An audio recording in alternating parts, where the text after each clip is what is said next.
All right, everyone, we're going to go ahead and get started this morning. Thank you so much for joining us. My name is Erica Zambello, and I am the Director of Communications for Audubon Florida.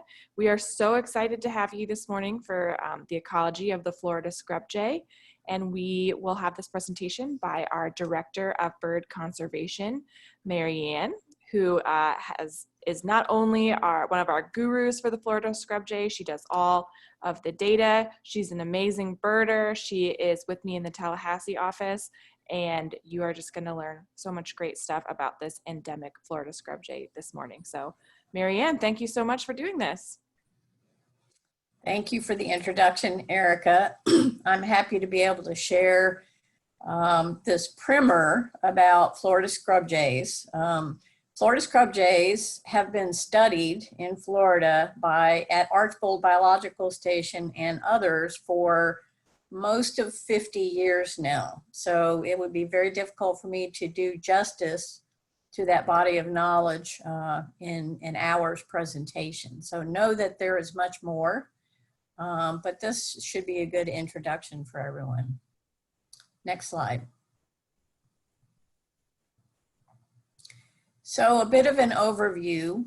Florida scrub jays are federally listed as threatened, not endangered at this point. They've been listed since 1987 due to population decline and loss of scrub habitat, which is the only place these birds live. Florida scrub jays are non-migratory. They don't fly south for the winter or return in the spring. In fact, they rarely move more than a couple of miles from where they hatched, depending upon habitat availability. They do defend territories year-round, although in the winter or the fall, in the winter when they are harvesting acorns and searching for food, especially in cold winters, they don't defend their territories quite as vociferously, let's say. Next slide. One of the more interesting things about Florida scrub jays is that they are cooperative breeders. Western scrub jays are not cooperative breeders, and neither are the island scrub jays that live on Santa Catalina off the California coast. Cooperative breeders among birds number about 2% of the world's, the Earth's 10,000 or so bird species. So it's a particular adaptation to limited habitat availability in Florida. There's only so much scrub habitat. So at the core of each group, and we often refer to these as family groups for a reason, there's a breeding pair, a male and a female, and then there are one or more helper birds, up to 6 helper birds per family group. Those are usually, but not always, the surviving offspring from previous years from the breeding pair. Sometimes there are unrelated birds that move around on the landscape and are accepted into a family. So there sometimes are unrelated birds in a family group. The function of helper birds is to look for danger especially during nesting cycles, but throughout the year. It's more pairs of eyes to look for danger. And also the helper birds help feed the nestlings. And then the young birds, the juveniles, up until about 3 months of age. The research is very, very clear on the success of this cooperative breeding behavior in Florida scrub jays, in that breeding pairs that have helper birds produce far more young every year on average than just a breeding pair, just the 2 adults. Because if you only have 2 adults, you got only 2 pairs of eyes to watch for danger and search for food. And basically you need 1 adult to watch for danger while the other one's looking for food. And they have to feed themselves. So very cooperative, it's a very successful strategy for Florida scrub jays. Next slide. A little bit about the nests and eggs. They generally nest in a scrub oak, roughly 4 to 6 feet tall. Most often, that scrub oak that hosts the nest will have some space around it, and that allows the adults to look for danger again, look for predators and recognize them before they actually get to the nest. The males bring sticks to help build the outer structure of the nest, and then the females weave the inner part of the nest out of softer fibers like palmetto fronds. There are 2 to 5 eggs per clutch, and I do want to mention you need a federal research permit from the U.S. Fish and Wildlife Service to be able to take photographs of eggs and nests. So please do not do this on your own. Even if you think you know where they are, please do not flush the birds off the nest in order to get photographs. Next slide. The male will feed the female on the nest. The helper birds do not feed the female. It's strictly the male while she's incubating. The eggs take 15 to 17 days to hatch, and another 18 days or so, the nestlings can leave the nest physically, but they hang around in the scrub oak under cover until they can fly well, which takes another couple of weeks. They are fully independent at about 3 months of age after hatching. Next slide. This is what we might call, what some people call a branchling. It is a nestling that's old enough to be out of the nest, but it still cannot fly. The feather is a little too short. You can see the tail is not grown. And this little bird is really begging loudly for food. You can sometimes hear that when you're on site near really young birds. Next slide. So just a little bit about recognizing adults and juveniles. For those of you that attend our Jay Watch training webinar on Friday afternoon this week, we'll be looking at a lot of slides, quiz slides, to help you all learn to identify adults from juveniles. The main way you do that is to look for brown on the back of the head and the neck. And in this slide, you can tell there are 3 juveniles. Next slide. And those are the juveniles. Whoop, nope, back up, back up.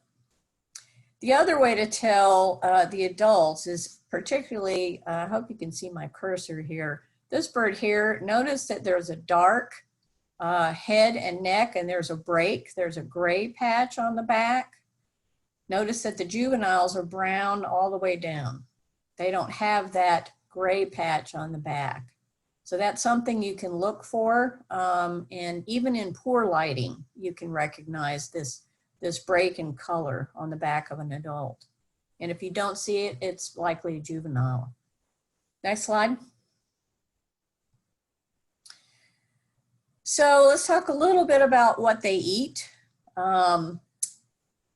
During the breeding season, when the warm period of the year, ideally they're eating arthropods. They're eating caterpillars, that's a favorite food, insects, spiders. They'll also take frogs, lizards, toads, basically anything they can swallow. This is what these high protein, low fiber foods like the arthropods, insect spiders, frogs, that's what the juveniles are fed. Juveniles are not fed acorns. It's too much fiber for them. It fills them up too quickly, and they need to be eating a lot of protein so that they can grow quickly. But in the fall and winter, when there are fewer insects, especially during cold periods, they eat acorns. And they have harvested those acorns annually. They don't know whether it's going to be a cold winter or not. So in the fall, they begin harvesting acorns and caching them or burying them in the sand. And a good scrub jay can bury or cache 6,500 to 8,000 acorns in a fall in a couple month period and relocate about 80% of them, according to researchers. Scrub jays, like other corvids, crows, have outstandingly good spatial memory. They're able to recognize patterns in the habitat, patterns in the sand patches, whatever it is they look for. They are extraordinarily good at spatial recognition. So that's how they're able to refine those, relocate those acorns. Next slide. So a little bit, some interesting bit about acorn storage. All acorns are not created equal in terms of their tannin content. There are, the white oaks have lower tannin content. The red oaks, the species listed on this slide, have higher tannin content. What's important about tannin is that it interferes with protein metabolism. So the protein that's in the acorns is what the jays need, and yet some of them have higher tannin content. So the interesting thing is that Florida scrub jays can tell the difference between the acorns with the lower and higher tannin content. They preferentially eat the ones that have lower tannin content, and in the fall they preferentially cache or bury the acorns that have higher tannin content. Through the fall and winter months, as it rains and the rain percolates through the sand where they've cached their acorns, some of that tannin is mobilized, and the tannin in the acorns is reduced as the winter progresses. So they become more edible in essence, maybe not more tasty, but more beneficial to eat later in the winter. So Florida scrub jays, because they remember where all those acorns are, they will go through their patch inside their territory, and they will tend their acorn garden like you and I would tend a vegetable garden. They will periodically go in, they'll dig up the acorns that they have cached. They'll check them out to see whether they're rotting. If they're rotting, they're too wet, they'll throw them away. And if they are just slightly wet, then they might move them to another spot that's a little higher and drier and recache them for later. Really, really smart birds. And this is how they occupy some of their fall and winter, is tending that food supply. Next slide. So scrub habitat needs to be in a quote unquote optimal condition in order to support breeding success for Florida scrub jays. In this photo, it's an old photo, but we still continue using it. I would welcome a newer photo with a person in it for scale, any of you photographers. Oak shrubs need to be in the range of 4 to 6 feet tall to be optimal. With very few trees. A few pine trees are okay. More than a couple or 3 per acre, not so okay, because Cooper's hawk, great horned owls, hawks, other birds perch in those trees, predator cover. And what's super important are these bare sandy patches, because that's where the Florida scrub jays cache their acorns. Next slide. This is overgrown habitat. I'm sure you've all seen it somewhere in the state because it's still out there. This is a direct result of fire suppression. Typically scrub will grow, the scrub oaks will close. They'll grow together so that there are no longer any bare sand patches. And you get this really tall, closed to semi-closed canopy of sand pines overhead. Sand pines grow really, really fast, and they can overtake the scrub habitat. Then they drop a lot of needles, and that further covers the sand patches. Next slide. Early scrub jay research This is one of the very first things that came out of research on Florida scrub jays, is the difference in reproductive success between good habitat and dense overgrown habitat. So you can see on this slide really easily the number of fledglings and the survival of juveniles through their first winter into their first spring is much higher when there's optimal habitat. Next slide. So why is that?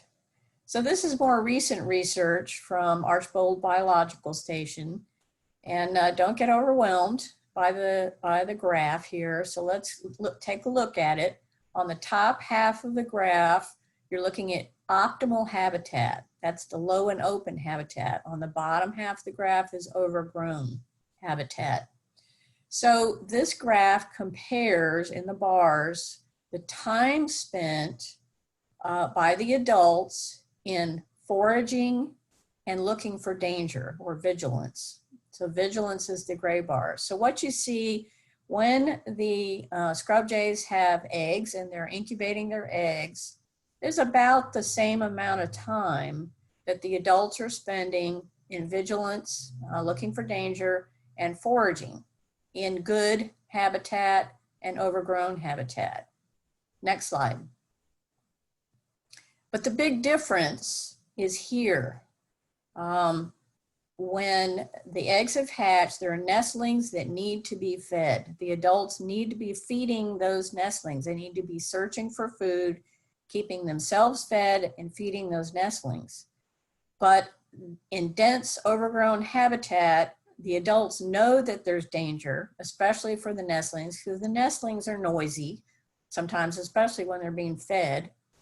And the adults end up spending too much time in vigilance, looking for danger or quieting the nestlings when there's a Cooper's hawk around, for example, and the nestlings don't get fed.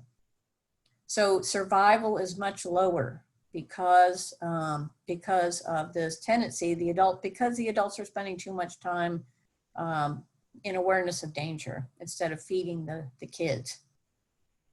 Next slide.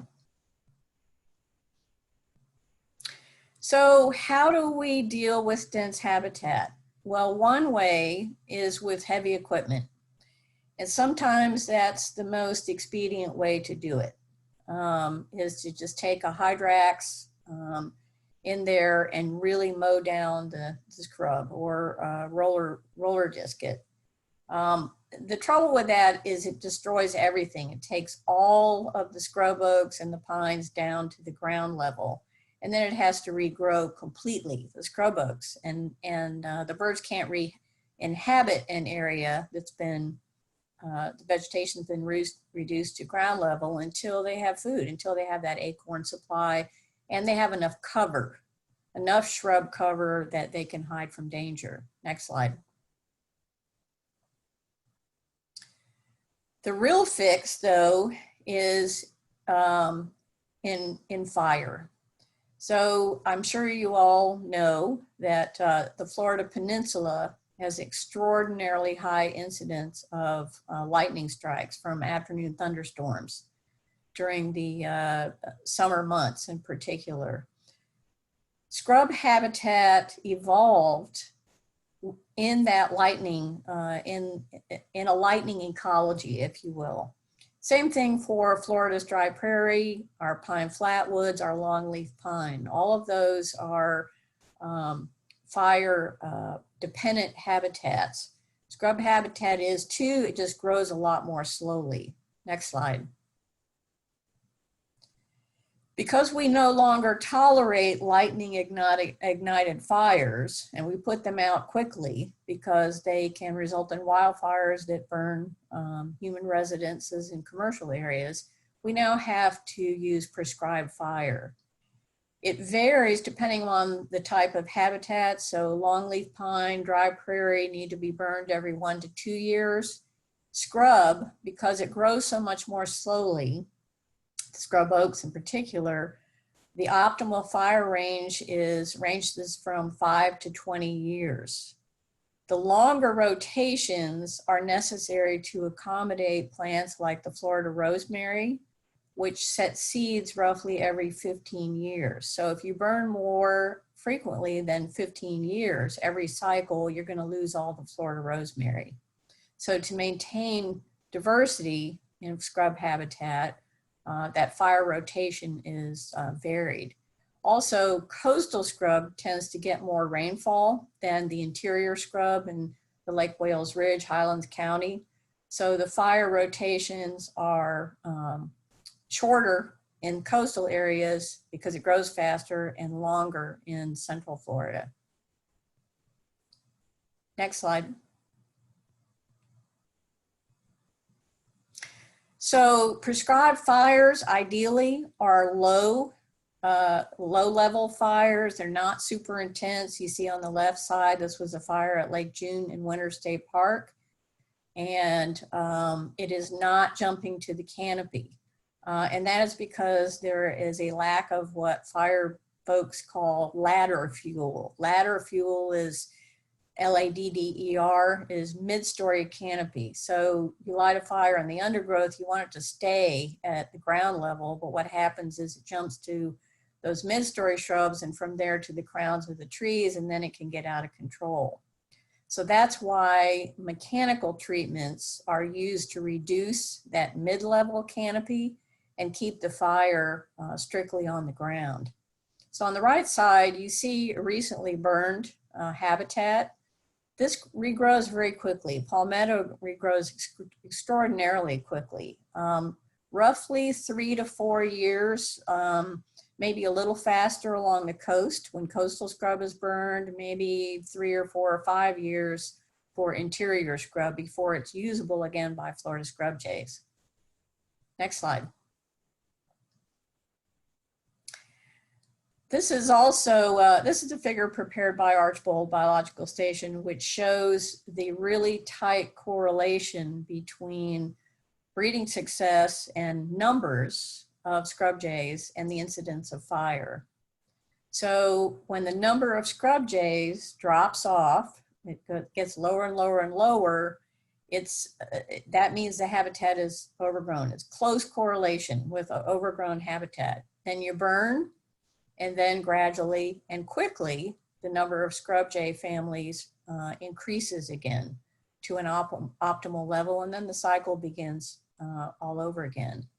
And that's really one of the reasons why, one of the top reasons why Florida scrub jays are used as our habitat condition indicator, and our Jay Watch program is formed around that, because you survey the number of scrub jays and the number of groups and the breeding success, and that tells us when the site managers need to burn. Next slide. Habitat condition indicator species means that what is good habitat for Florida scrub jays is also good for a large number of other federally and state listed and endemic animals and plants. There's a list here: indigo snake, gopher tortoise, sand skinks. There are many species. There are 55, 6, 7 species of plants and animals that live only in Florida scrub. So we survey the scrub jays in order to give us an indication about the quality of the habitat for all these other, for the whole ecosystem. Next slide. So notice the linear nature of these registrations for Florida scrub jays. Those are coastal ridges along the Atlantic coast. That's the Atlantic Coastal Ridge. Southwest Florida, you're looking at coastal scrub ridges. And you're seeing that linear quality, that pattern in the interior part of the state in Highlands and Polk counties, Lake Wales Ridge, and then also up in the northern part of the state along in Ocala National Forest. Those are what we call ancient sand dunes. Those are ancient shorelines in Florida, and that is where Florida scrub jays live. Next slide. So I want to give you all a bit of a status update. This was prepared early last year. U.S. Fish and Wildlife Service, Archbold, and Audubon put our heads together and came up with this up-to-date figure here. The gray shaded areas in the far northwest of the state and also in Monroe County are areas where there are no historic records of any type, not naturalist descriptions, museum records, nothing that indicates that Florida scrub jays ever lived there. So basically, Florida scrub jays have never lived anywhere but Florida. The red color signifies counties that once did have scrub jays but are now extirpated. And you see a gradation of colors. So note particularly the blue, and I'm sure you all are looking at your county of residence or areas where you're interested. Next slide. These are the hotspots, remaining hotspots, the highest populations, the largest populations of Florida scrub jays remaining in the state. As of 2019, that has not changed. In the north, Ocala National Forest has approximately, the estimate is about 1,000 family groups of scrub jays. That is the largest population in the state. And this forest, National Forest, has been turning over even more of their forest, clear cutting it in order to maintain scrub habitat for the jays. In Brevard County, Cape Canaveral, Kennedy Space Center, and mainland Brevard County also have a lot of, Merritt Island have a lot of scrub jays, and then also in Highlands County. Lake Wales Ridge, there are lots of properties owned by the state, Archbold Biological Station, Avon Park Air Force Range.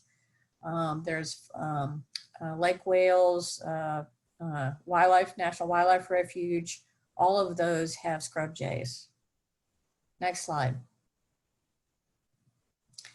In terms of overall population, once upon a time, there were nearly 40,000 scrub jays in Florida. And you can see by 1987, where they were federally listed as threatened, the number had dropped to about half that. The numbers have continued to decline. There were statewide censuses on conservation lands, publicly owned lands, not including private lands, conducted in 1992 and actually it was 2009. These are when the results were published. The numbers had continued to decline. We would like very much to do another statewide survey. We haven't yet been able to get that together. And I'm really hoping we can do that in this coming year. What we're hoping to see, however, is that all of the land management that Florida State Parks and the Fish and Wildlife Commission have been doing have started to flex that curve, the direction of that curve. So we're hoping to see that that number is starting to rise again. Next slide. So a lot of people ask, so how many groups do you need to have a stable population? We know that we need to have at least 40 family groups on a site. Ideally, sites are located, if it's not one large tract of scrub, then that can be augmented by having a number of smaller tracts that are fairly close together. So you might remember I said most scrub jays spend most of their lives within a couple miles of where they hatched. So if you have a number of scrub properties that are within a couple of miles of each other, that functions like one large tract of property.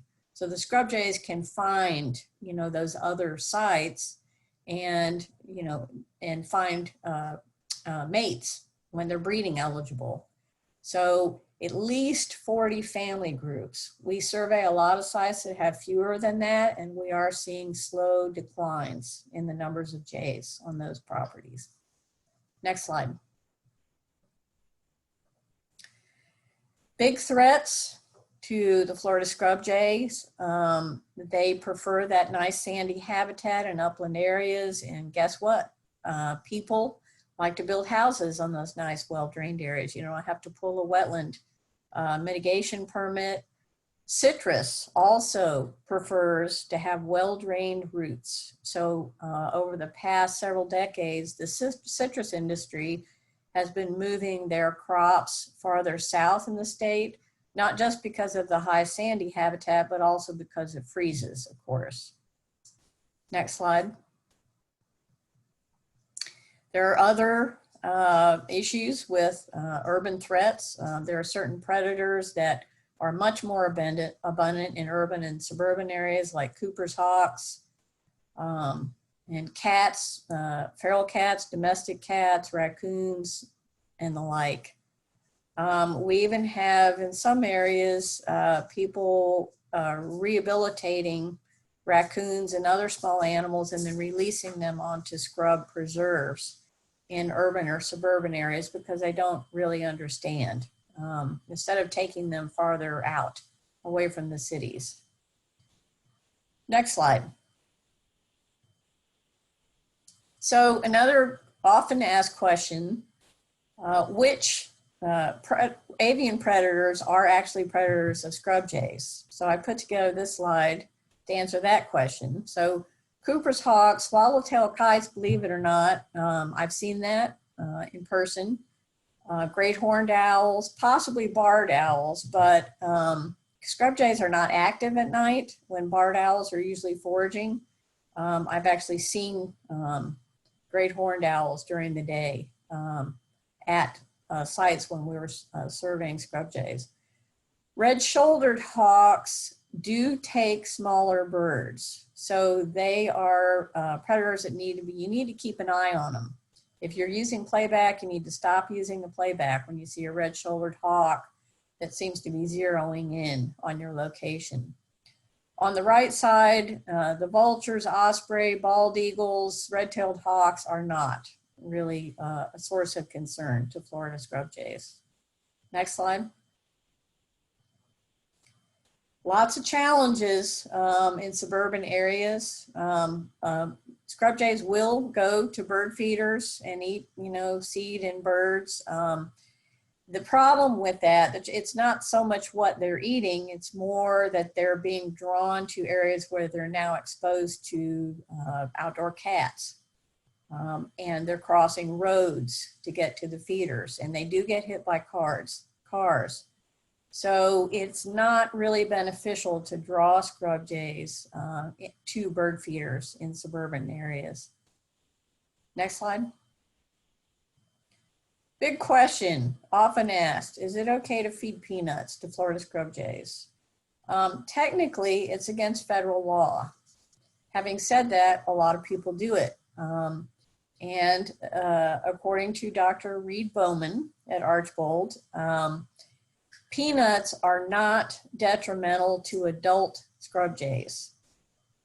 Adult scrub jays can eat them safely. They are detrimental to juvenile scrub jays. They have a lot of fiber in them. And you'll know exactly what I mean if you go home and eat a bag of peanuts. It bulks up their guts, so they don't eat more, they won't eat more, and they need to be eating caterpillars and spiders and frogs and that kind of thing so that they can grow quickly. So the risk is when you're feeding peanuts to scrub jays in the spring and summer, they'll eat what they want, the adults, and then they'll take the rest of them and they'll feed their young, or they'll cache them and feed their young later. So it's just not a good idea. The other thing about feeding peanuts is it draws the scrub jays to us, and the record reflects pretty much that that's not the best idea either, because again, they're exposed to cats, they're crossing roads to get to where people are feeding them peanuts. It's just something to be aware of and be very careful about. Next slide. So I wanted to give you an illustration in 2 slides of what's happened to scrub habitat in the state of Florida. So the outline in red on this slide is Lyonia Preserve, which is about 300 acres. It's located in Deltona in Volusia County. The white, you can see white areas showing through this aerial image, particularly in the down in here, but you can see a lot of white showing through in here. That's white sand. So this was once scrub before Deltona was built. This is a 1943 aerial image. Next slide. And this is the way Lyonia looks now, heavily urbanized. And this is the fate of many of the scrub preserves in the state. This one has been preserved fairly well. There's still jays there. The number of jays are declining year on year. You see these wide swaths across the landscape in the interior. Those are mowing. They're having to roller disc because they can't really burn. If you look at this preserve, it's surrounded on all sides by housing, or I think there's a fire station, a college. You can only burn at this site on days when there's no wind and the smoke is going to go straight up. That is a really rare situation. So if the wind is blowing in any direction, somebody gets smoked out, and that's dangerous and unhealthy. So you lose the ability to burn in these habitats, and you have to resort to mechanical treatments excuse me, of the overgrowth. And then the biodiversity of the site is because some of those plants have to have fire to set seed. Next slide. And then there's climate change. This is a recently published study by National Audubon, modeling study, and you can see how the scrub habitat is expected to change due to higher heat. It is possible that scrub could become too hot for Florida scrub jays, and they would have to relocate.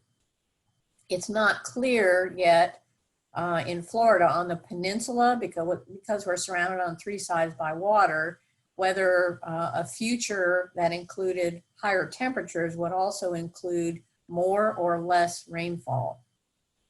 The difference would be hotter and more arid, or hotter and more humid, and how that would affect scrub jays. No doubt the heat will affect their food supply, but the rainfall uncertainty makes it very difficult to project how the habitat will change and how jays will survive or adapt. Next slide. A wee bit about translocation. Translocation to help grow populations of Florida scrub jays has been tried since the 1980s. Success has been variable. There is now a current effort ongoing to move Florida scrub jays, translocate Florida scrub jays from Ocala National Forest, which is the big population, to other public lands around the state. You have to capture the birds. There are a couple different types of traps, and you want to capture the whole family group. Next slide. So when the birds are captured, the family group, they're transferred to a hacking cage on a new site. They're kept for varying amounts of time. Researchers are now experimenting with what they call, this would be a soft release. A hard release would be basically you drive to the site and open the carrier and let the scrub jays fly out of the carrier without any retention period on site. The possible advantage of a retention period in a hacking cage is that the birds get used to the sights and sounds at their new home, and they may be more likely to stay. A lot of experimentation going on with this. Next slide. Once they are released, The birds are all banded, by the way, and sometimes they have transmitters attached to them so that they can be tracked. They do have to be monitored daily, generally, and that's fairly labor intensive. You want to know whether they're going to stick to the site or whether they're going to leave. And how long they remain on the site gives researchers a lot of valuable input, depending on how long they were kept in a hacking cage prior to release. Next slide.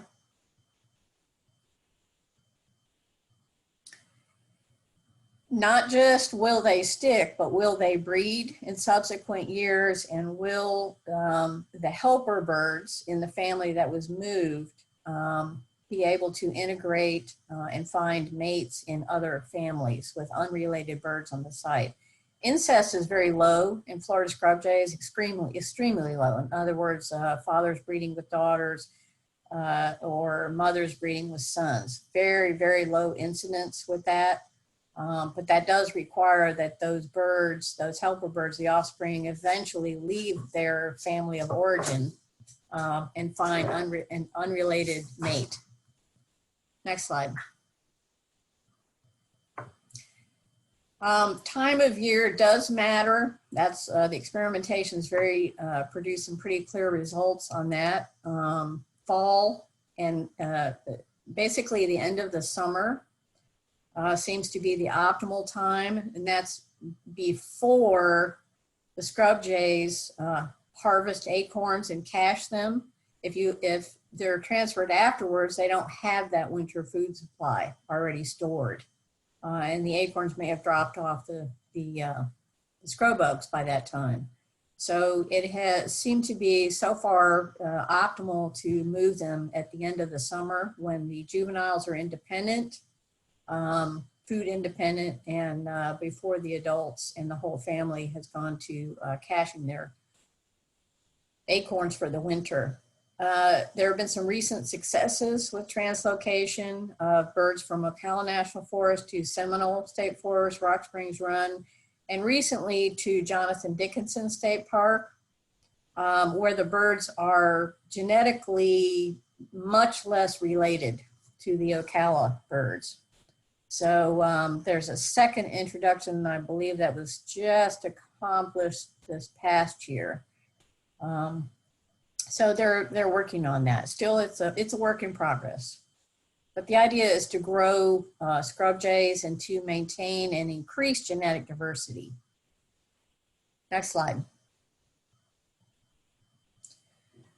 So a last thing I want to talk about is one of the other things that Audubon gets involved in, working with partners. And I wish you could hear the chainsaw there.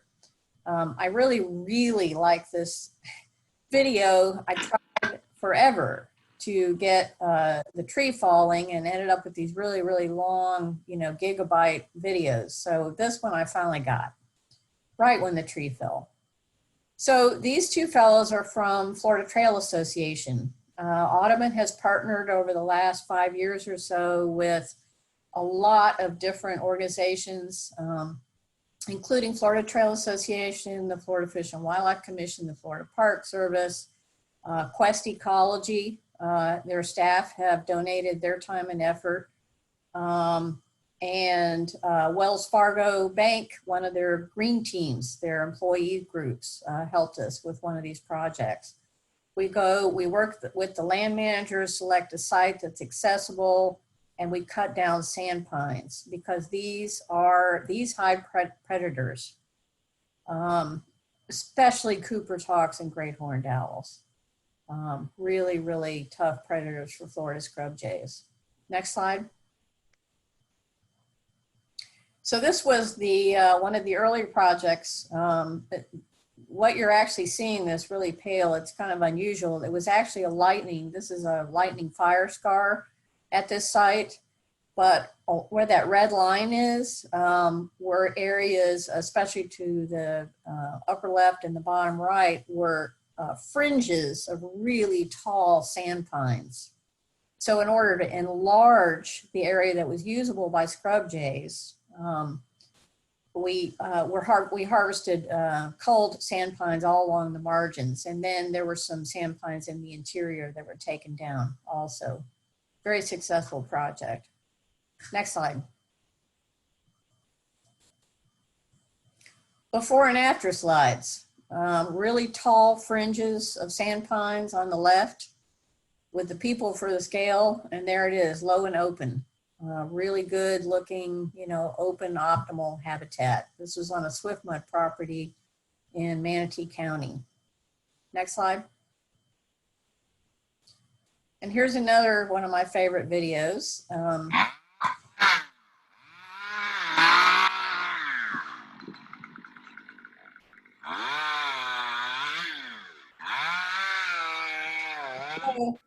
This is Marilyn Blair, who's really a marvelous person. This is in Highlands County at a FWC property.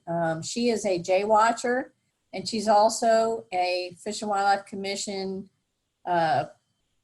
Ridge Ranger as a volunteer. They're volunteer corps in Highlands County, and they are trained and certified to run chainsaws.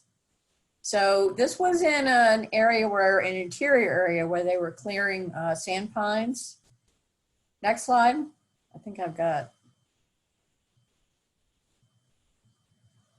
Oh, so what we were doing was clearing dense sand pines in about a 7-acre area between family groups. These were Florida scrub jay family groups that were mapped in the summer preceding when this habitat work was done.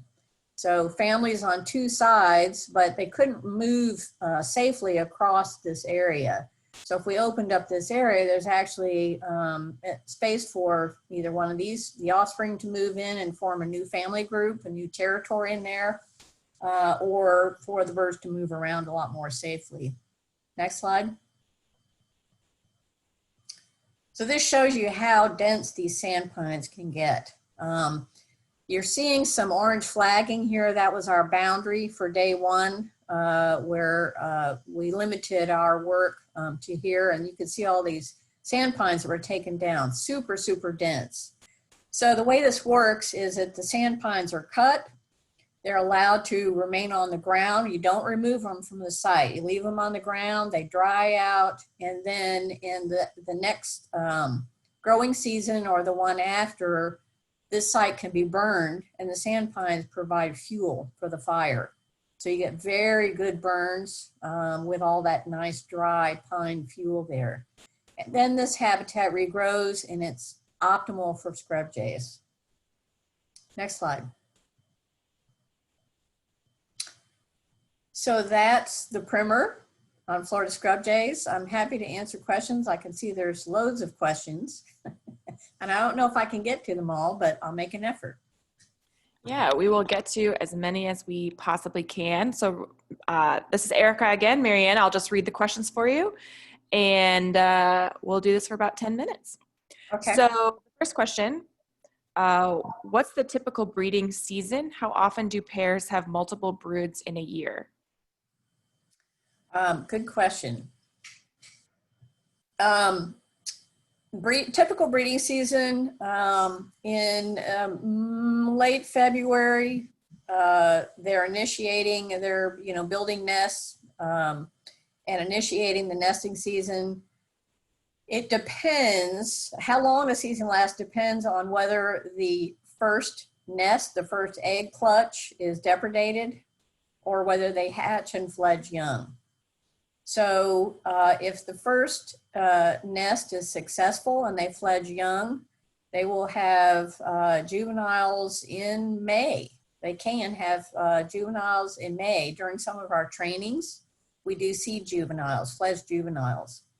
If the first nest fails, in other words, the eggs are depredated for any reason, and then the birds re-nest, we've seen juveniles as late as August. So the season, it depends, but roughly late February into August is the nesting season for Florida scrub jays. I don't believe that they double brood. They they'll re-nest if the first nest fails. If the nestlings are taken, they may re-nest. But small nestlings, i.e. still in the nest. If a snake or a Cooper's hawk gets them, they're likely to re-nest. So, but they will only raise one group of offspring to independence per season, because it takes 3 months after they fledge to get them to independence. Great, thank you. Is there any chance of relocating jays to Collier County Rookery Bay Reserve now that the fire program has been revamped there? That's a good question. The concern about Collier County, I'll just say probably no. And that is because there is little evidence. There is no evidence, in fact, that scrub jays ever lived historically in Rookery Bay Reserve lands. At this point, I've talked to the Fish and Wildlife Commission staff about this, and they are leaning more towards reestablishing Florida scrub jays in areas that were historically occupied by the jays, but even more importantly, what has worked best with translocation is to translocate scrub jays to sites that already have scrub jays. The scrub jays that are moved in, that are translocated, are highly likely to stay if there are already jays there. The success has been very poor when jays were translocated to scrub sites that were unoccupied, completely unoccupied. In other words, the birds, these are social gregarious birds. They like friends. And the other scrub jays being there cues them that it's good habitat and they're going to stick around. Great. And I've seen this question a bit on the chat. So we are recording this presentation and we will make this available to you. So don't worry if you miss something and want to go back, we'll make sure that you get that. So I have a question from Susan. How deep do the scrub jays bury the acorns? And follow up, if they bury on a preserve's path, do hikers walking compact and impact the sandy soil and threaten the jays' access to the acorns? The acorns are buried an inch and a half deep in the sand. Not very. If you ever have the opportunity to watch one hammer, they hammer the acorns into the ground in sand. So quartz sand, this is Marianne, the geologist talking to you. Quartz sand doesn't compact very well. So they really have to work hard to hammer those little acorns into the sand. And by the same token, you're walking on a sandy road or a fire break is not really going to push, it isn't going to push the acorn deeper into the ground. It isn't going to compact the sand because quartz sand doesn't compact really well. If they were caching them in, a muddier sand, maybe so, but not in sand. No worries. From Jocelyn, aside from burning, are there simpler or other ways you can make your land more attractive for scrub jays? Keeping the height of the vegetation down, the scrub oaks in that 4 to 6 foot range, removing tall trees, removing, the grasses. They've got to have those bare sand patches. So if you can remove grasses, certainly lawns aren't the best thing, although, scrub jays will forage in lawns as long as there's sand underneath them, underneath the grass. But much better to have those open sandy patches. So basically mechanically treating your land would make them make it more attractive to scrub jays. This is a fabulous question from Bennett. Are there any other organisms that scrub jays compete with for resources within their scrub habitat? Any other organisms? Not really. No, I mean, there are other birds out there. There are, bobwhite are out there. They eat seeds, so they're not really directly competing. White-eyed vireos are sometimes found in scrub, but they like thickets, so that they're in the dense habitat. Um, Towies sometimes there, but they forage on the ground, scratching on the ground and eat insects. So they, maybe, but they're not at a high enough density. So really, they don't have competitors that are significant enough to really cause them to leave. Now, actually, the one exception would be blue jays. Blue jays show up in closed canopies. So when you get too many trees in scrub and the canopy closes, the crowns of the trees, then you get blue jays. And blue jays will drive out Florida scrub jays. They are more aggressive and they do compete directly for acorns and the same types of food and nesting sites. So that would be the only competitor I can think of. Great. So sand pine cones need fire to open. So if you cut the sand pine down and leave them, is there a chance that the seeds will sprout after a prescribed fire? If you cut the sand pines down, the cones won't open. So they don't release the seeds. So that's why that's another benefit of culling the sand pines instead of, that one slide I showed with the super thick sand pine density, high sand pine density. If you burned that, all those sand pines would release, the cones would release their seeds, and you'd have, in another, 5, 6, 7 years, you'd have at least as bad a problem with the sand pines. So by cutting them, it prevents the cones from opening and maturing. The seeds won't mature. So you basically burn them up above ground, and then they much less likelihood they'll sprout. We have time for one or two more. David was wondering, how frequently are there unrelated helpers? It's a like smaller incidents, less than half. I hate to give you a number, but generally speaking, where breeding is successful, like Archbold Biological Station, which has pretty high breeding success in most years, there's a high degree of relationship. I remember one time Reed Bowman took us out at one of our advanced trainings to an area where there was a father basically who had a family group, and next door, the next territory over, was one of his sons from previous years who had formed his own family and was the breeder male in that family. And of course, there was a whole interesting behavioral issue there in that, Reed was pointing out that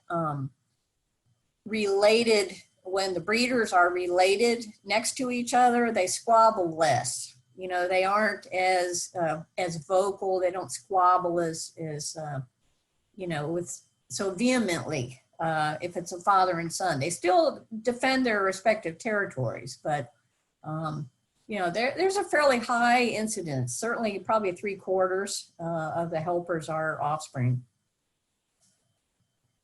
Great. We're almost over time, but I do want to ask one last question.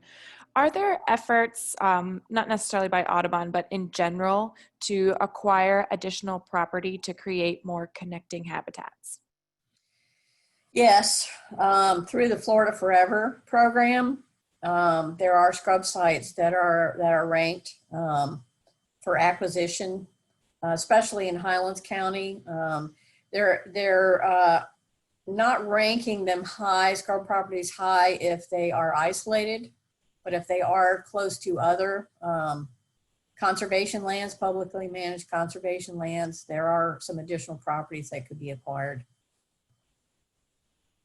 Excellent. And just so everyone knows, Audubon Florida works very hard to advocate for the Florida Forever program. And if you ever want to stay up to date on our efforts, you can go to fl.audubon.org and sign up to receive the advocate so that you know our progress with that.